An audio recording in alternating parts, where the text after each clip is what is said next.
एक परिवार की बच्ची 8 साल की, उसने हाफ पैंट पहन रखा था, शॉर्ट्स कहते हैं। वहां पहुंचे हुए कुछ ऐसे भगवाधारी लोगों ने हिंदू संस्कृति के खिलाफ इसको बताया, महाराष्ट्र की शान के खिलाफ इसको बताया, और इतनी मारपीट की उन्होंने, घंटों तक चली ये मारपीट, पूरे परिवार को मारा पीटा उन्होंने वहां पर उस बच्ची के हाफ पैंट को लेकर।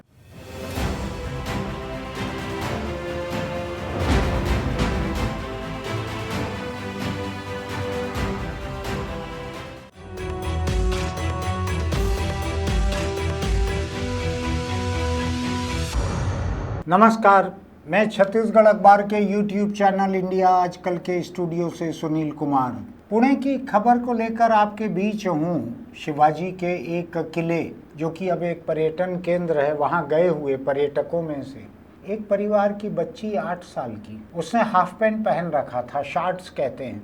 वहाँ पहुँचे हुए कुछ ऐसे भगवाधारी लोगों ने हिंदू संस्कृति के खिलाफ इसको बताया, महाराष्ट्र की शान के खिलाफ इसको बताया और खूब झगड़ा किया। अब किसी पर्यटन स्थल पर परिवार पहुंचा हुआ है, 8 बरस की बच्ची की पैरों से उनको दिक्कत हो रही है और इतनी मारपीट की उन्होंने, घंटों तक चली ये मारपीट, पूरे परिवार को मारा पीटा उन्होंने वहां पर उस बच्ची के हाफ पैंट को लेकर। और अभी मैं देख रहा हूं कि उत्तर भारत में यूपी बिहार चारों तरफ जो ये कांवड़ यात्रा जो चल रही है, इसमें लड़कियां सारे हाफ पैंट पहनकर सड़कों पर नाच रहे हैं। उसमें बार डांसर जो हैं मुंबई से या कहीं से बुलवाकर उनको ट्रकों के ऊपर डीजे के धुन पर ऐसे अश्लील हरकतों के साथ सेक्सुअल एक्ट बतलाते हुए उनको वहां पर नचवाया जा रहा है, जैसे कि कोई सेक्स हो रहा हो। ट्रकों पर भगवा कपड़ों में चढ़े हुए लड़के अश्लील हरकतें कर रहे हैं, पूरी की पूरी थोक में। एक जगह नहीं, दर्जनों जगहों पर ये चल रहा है। और यहाँ अपने परिवार, माँ बाप के साथ 8 साल की बच्ची अगर गई है शॉर्ट्स पहन के, जिसका कि पुणे में, मुंबई में, दिल्ली में, देश में अधिकतर जगहों पे चलन है। मैं अपने शहर में देखता हूँ, मेरे शहर में लड़कियां जो हैं शॉर्ट्स पहन के चलती हैं। तो 8 साल की बच्ची के पैरों से इनको दिक्कत होने लगी। क्या ये सोच वही सोच नहीं है कि एक महिला की आंखें भी अगर दिख जाएंगी, उसका चेहरा दिख जाएगा, उसके बाल दिख जाएंगे, तो मौलवी और कठमुल्ला और मुसलमान मर्द ये सारे के सारे बेचैन हो जाएंगे, इनका काबू खत्म हो जाएगा अपने ऊपर। क्या ये उसी तरह की सोच नहीं है? महाराष्ट्र एक विकसित और प्रोग्रेसिव प्रदेश माना जाता है। वहाँ पे शिवाजी का कोई किला, जो कि बहुत सारे किले हैं महाराष्ट्र में, सारे के सारे पर्यटन केंद्र हैं। तो पर्यटन केंद्रों में लोग क्या जाएं? ये ऐसे हाफ पैंट और ऐसे टी शर्ट और इनमें अश्लील हरकतें करते हुए जो लोग हैं, जो धर्म के नाम पर घूम रहे हैं यूपी बिहार में और बाकी जगहों पर, और जो वहां पे जगह जगह लड़कियों को, पेशेवर लड़कियों को, डांसरों को बुला बुला कर नचाया जा रहा है। मैं किसी वयस्क मनोरंजन के खिलाफ नहीं हूँ। जब मुंबई में बार डांस बंद किए गए थे, मैंने उनका विरोध किया था कि ये केवल बालिग लोगों के मनोरंजन के लिए है, इसको बंद नहीं किया जाना चाहिए। अभी भी मैं जिन इलाकों में सांस्कृतिक रूप से ऐसे वयस्क डांस होते हैं, कहीं भोजपुरी होते हैं, कहीं कुछ होते हैं, मैं उसके खिलाफ नहीं हूँ। लेकिन किसी की हिंदुत्व की भावनाएं आहत नहीं हो रही हैं इन सब को देखकर? ये वीडियो हम आपको दिखा भी नहीं सकते, ऐसे भयानक वीडियो हैं। इतनी भयानक हरकतें कर रहे हैं लड़के वहां पर। ये डांसर जो हैं ऐसी अश्लील हरकतों के साथ वहां पर डांस कर रही हैं, दिखाना मुश्किल है इसको। एक परिवार अपनी 8 साल की बच्ची को लेके गया, उसको दर्जन भर लोग पहुंच के मार पीट रहे हैं वहां। ये किस तरह का देश हो गया है? मैं आपको बतलाऊं, जब दुनिया के किसी भी मुद्दे को लेकर आप किसी भीड़ को मारने पीटने की छूट दे देते हैं, चाहे वो गौरक्षा के नाम पे हो, चाहे वो वैलेंटाइन डे एक विदेशी त्योहार है कहकर उसका विरोध करने के नाम पे लड़के लड़कियों को बगीचे में, तालाब किनारे वहां पीटने की छूट आप दे देते हो। जब आप किसी को नए साल के जश्न में जाके घुस के मारते हो, जब ये बेंगलुरु शहर जो कि हिंदुस्तान का सबसे आधुनिक शहर माना जाता है कंप्यूटर की इतनी बड़ी इंडस्ट्री है, वहाँ पे सॉफ्टवेयर इंडस्ट्री है, वहाँ के पब में घुसकर श्री राम सेने के लोग पब में घुसकर और वहाँ बियर पी रही है कोई लड़की अगर और लोगों के साथ में, तो उसको निकाल के पकड़कर पीटते पीटते दौड़ाकर और मारा गया था उन लोगों को। कुछ साल पहले का आपको याद होगा। शहर छोड़कर चले जाएगी पीढ़ी, दूसरे शहर में बस जाएगी ऐसी हरकतों से। कौन महाराष्ट्र के पर्यटन केंद्रों पर जाना चाहेंगे? आज महाराष्ट्र में समंदर के कितने ही तट हैं, मुंबई के बाहर भी, जहां पर लोग जाते हैं तो और क्या पहन कर जाएंगे? कोई धार्मिक स्थान तो है नहीं कि स्वर्ण मंदिर में कोई विदेशी महिला हाफ पैंट पहनकर चली गई तो सिख वहां पे हाथ पैर जोड़कर उनसे माफी मांगते हैं कि इन कपड़ों में हम आपको भीतर इजाजत नहीं दे सकते, आप जाके पूरे पैर ढांक कर कोई कपड़ा पहनकर आ जाइए। विनम्रता से बात करते हैं हाथ जोड़कर। ये भी वीडियो अभी अभी मैंने देखे हैं। तो ये क्या चाहते हैं आप इस देश में? इस देश में भीड़ तंत्र को क्या पूरा का पूरा लोकतंत्र पर काबिज कर देना चाहते हैं आप लोगों को जब ये उकसावा देते हैं कि ये इस सड़क से कांवड़ यात्रा निकलेगी, यहाँ किनारे के सारे मुसलमान ठेले वालों को मारो, यहाँ के सारे मांसाहार वाले लोगों को मारो, यहाँ से अगर कोई स्कूल की बस निकल रही है जिसमें आपको छोटी छोटी बच्चियां दिख रही है हिजाब बांधे हुए, या मुस्लिम ड्राइवर दिख रहा है, उस वैन को तोड़ फोड़ डालो। जब आप ऐसा करते हैं तो मैं बतला रहा हूं आपको, इधर तो महाराष्ट्र के इस पर्यटन केंद्र में तो कोई हिंदू मुस्लिम कोई थे नहीं, वो तो केवल पर्यटक थे। और उनको जिस तरह से आपकी भीड़ ने मारा है, यही हश्र होगा पूरे देश का अगर आप अराजकता को बढ़ाओगे। आप ये नहीं कर सकते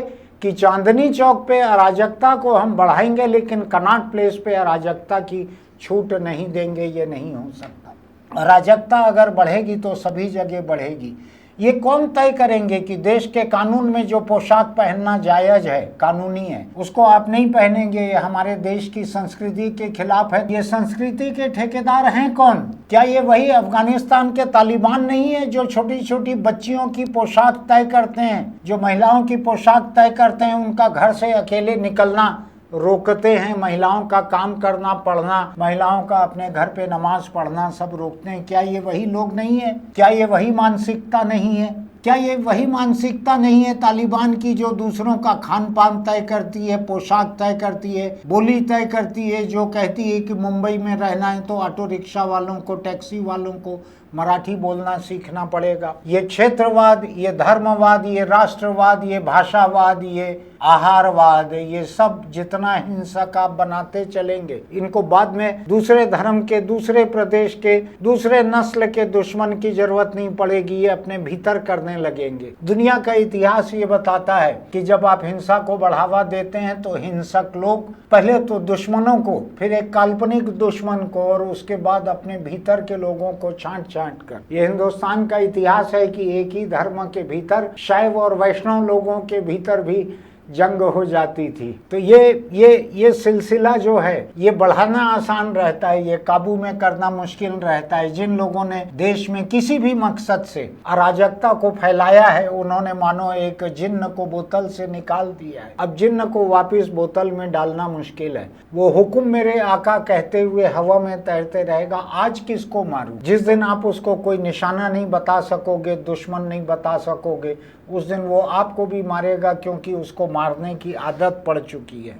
मैंने इस बारे में थोड़ा सा ढूंढने की कोशिश की कि दुनिया में जो विद्वान जानकार लोग हैं उन्होंने क्या कहा है बर्दाश्त के बारे में, सहनशीलता के बारे में और विचारों की हिंसा दूसरों पर थोपने के बारे में। एक ब्रिटिश दार्शनिक, मैं नाम से परिचित नहीं हूं लेकिन बतला रहा हूं आपको, कार्ल पॉपर, इन्होंने the open society and it's enemies में लिखा है कि असहिष्णुता को यदि बिना सीमा के स्वीकार किया जाए तो अंत में यही असहिष्णु लोग खुले समाज को नष्ट कर देते। आज आप किसी को बढ़ावा दे दीजिए कि जो आपसे असहमत है, जिनके धर्म अलग हैं, झंडे अलग हैं, पोशाक अलग है, जिनके ग्रंथ अलग हैं, जिनकी उपासना अलग है, खान पान अलग है, भाषा अलग है, उनको मारो। तो मारते मारते फिर वो अगर छत्तीसगढ़ी में अगर बढ़ावा दिया जाए, जो गैर छत्तीसगढ़ी है उनको मारो, तो नतीजा क्या होगा पता है आपको? फिर जो छत्तीसगढ़ी बोलने वाले लोग हैं, जब कोई गैर छत्तीसगढ़ी नहीं बचेंगे तो उस दिन वो सरगुजिया बोलने वाले लोगों को मारेंगे जो छत्तीसगढ़ की ही एक बोली है। फिर वो गोंडी हल्बी बोलने वालों को मारेंगे जो छत्तीसगढ़ की ही एक बोली है। आप लोगों को दुश्मन पे निशाना लगाना शुरू करवा सकते हो, खत्म नहीं करवा सकते। इतिहास बतलाता है कि जो समूह पहले बाहरी दुश्मन के खिलाफ खड़ा होता है वह बाद में अपने ही लोगों में दुश्मन ढूंढने लगता है। एक उदाहरण है, फ्रांस की क्रांति में ऐसा हुआ था। पहले आंदोलन हुआ राजशाही के खिलाफ, फिर क्रांतिकारियों ने एक दूसरे की जान लेना शुरू कर दिया। रूस में क्रांति के बाद स्टालिन ने अपने ही साथियों को जनता का दुश्मन घोषित कर दिया था, और चीन की सांस्कृतिक क्रांति में विद्यार्थी अपने ही शिक्षकों और माता पिता के खिलाफ खड़े हो गए थे। इधर आप देख रहे हैं ना, अभी बदले बदले से मेरे सरकार नजर आते हैं, जो एक रामदेव नाम का एक प्राणी है। देख रहे हैं ना आप कैसी तिरछी तिरछी बातें लगातार कर रहा है। मैं हफ्ते में तीसरी बार किसी संदर्भ में इस प्राणी का जिक्र कर रहा हूँ। ये कैसी तिरछी तिरछी बातें आज कर रहा है सरकार से, कभी कंगना के बहाने से, कभी स्कूलों के बहाने से, कभी किसी और बहाने से ये जाहिर कर रहा है कि वो अब सरकार के पीछे आंखों में पट्टी बांध कर नहीं चल रहा है, ये साबित करने पे लगा हुआ है। गजब का हाल है ये। मैं देखता हूँ राह चलते लोग किसी धर्म के नाम का जोरों से नारा लगाकर अभिवादन करते हैं, और मैं अगर उनको नमस्ते कहूँ तो उनको लगता है कि मैं कोई विधर्मी हूँ। अरे भाई, मुझको धर्म के नाम का अभिवादन करने की जरूरत नहीं है। सिख अपने ढंग से करते हैं, मुस्लिम अपने ढंग से करते हैं, हिंदू अपने ढंग से करते हैं।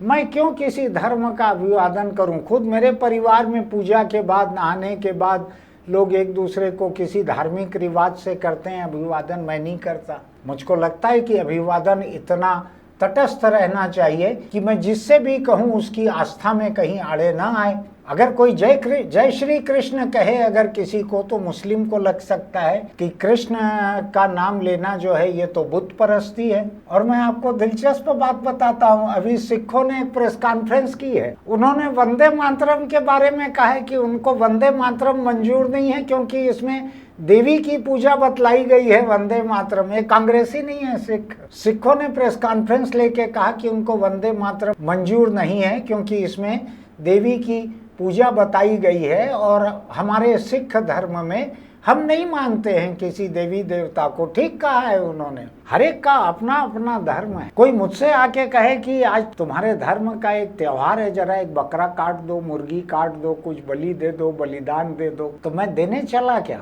मैं तो लौकी गाजर से ऊपर कुछ ना काटूं, चाहे कोई कुछ भी आके मुझको कहे। तो ये जब आप लोगों को ये कहते हो कि तुम ये खाओगे, तुम ये नहीं खाओगे, तुम ये धार्मिक नगरी है, इसमें गोश्त बंद कर दिया जाए, शराब बंद। अरे कई तो मंदिर ऐसे हैं जिसमें शराब चढ़ाई जाती है, क्या बोलूं मैं। एक जर्मन राजनीतिक दार्शनिक हन्ना आरेंट ने लिखा था, अधिनायकवाद केवल सरकार से नहीं आता, वह तब भी जन्म लेता है जब सामान्य नागरिक अपने विवेक का इस्तेमाल बंद कर देते हैं और समूह की सोच को अपना विवेक बना लेते हैं। इसको मैं साधारण शब्दों में कहूं तो भीड़ में सिर बहुत होते हैं, दिमाग एक भी नहीं होता। अब देख लीजिएगा, भीड़ में किसी समझदारी की बात कहकर आपका सिर तोड़ देंगे, मुंह फोड़ देंगे आपका। आज भीड़ कह रही है लोगों को कि ये कानून बदलो, इस कानून को हटाओ, कानून और देश का संविधान हमारी आस्था के ऊपर नहीं है। भीड़ कह रही है, भीड़ कह रही है कि इसको फांसी दे दो, भीड़ कह रही है कि इसको हमारे हवाले कर दो, भीड़ कह रही है कि इसके ऊपर शक है कि इसने बलात्कार किया है, इसको मार डालो, और उसको मार डाला जा रहा है।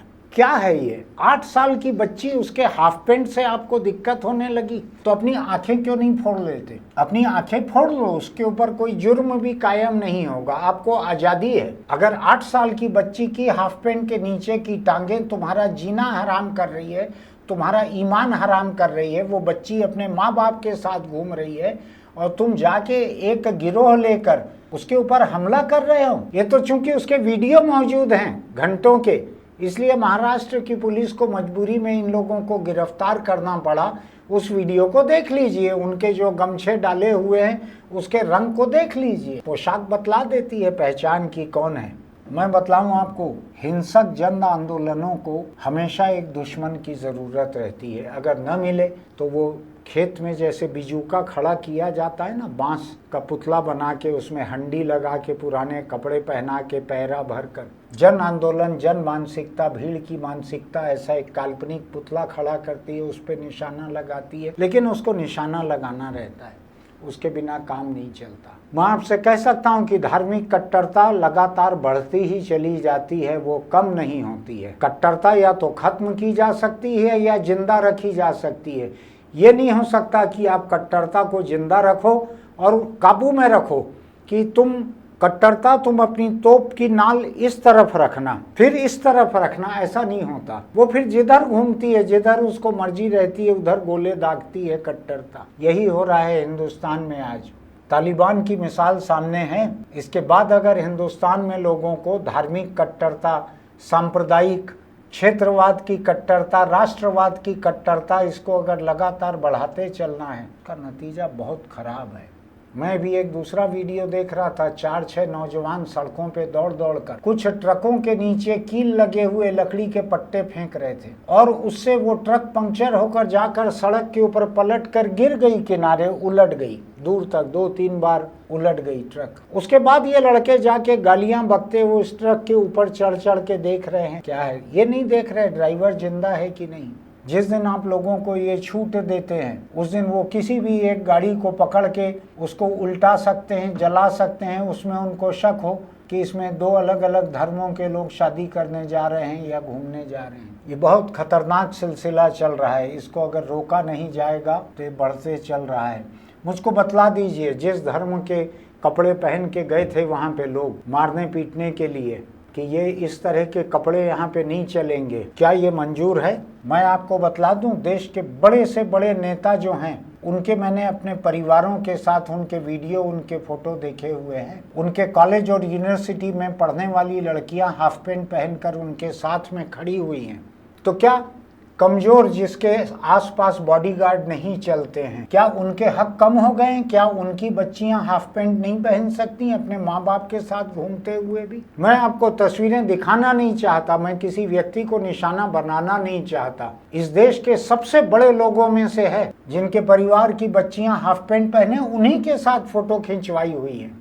आपको ध्यान है ना, कुछ अर्सा पहले एक कोई फिल्मकार था, क्या नाम था, नाम बोलना मुझको अच्छा भी नहीं लगता है, काम बहुत ही अविवेक का था। उसने इस बात पे आपत्ति की थी कि ये दीपिका पादुकोण और शाहरुख खान के बीच के एक किसी गाने में दीपिका पादुकोण ने भगवा रंग की या केसरिया रंग की बिकिनी क्यों पहनी है। पूरा उनकी धार्मिक भावनाओं को चोट लग गई थी, इस बहुत चर्चित फिल्मकार की धार्मिक भावनाओं को चोट लग गई थी कि भगवा और केसरिया रंग का ऐसा इस्तेमाल किया जा रहा है बिकिनी में।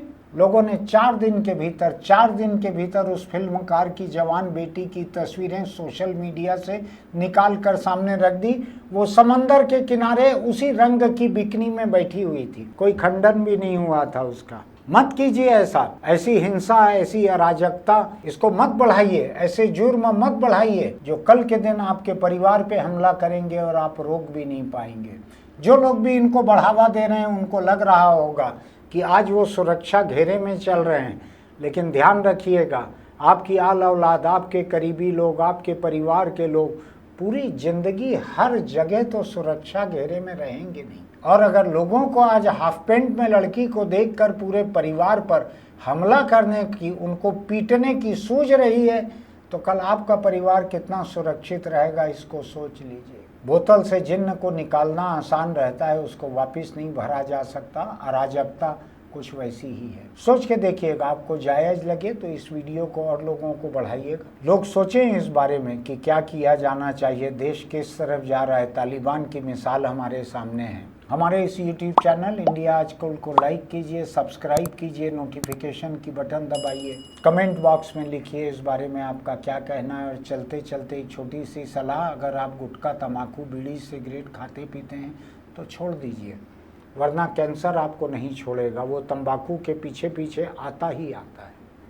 फिर मिलेंगे।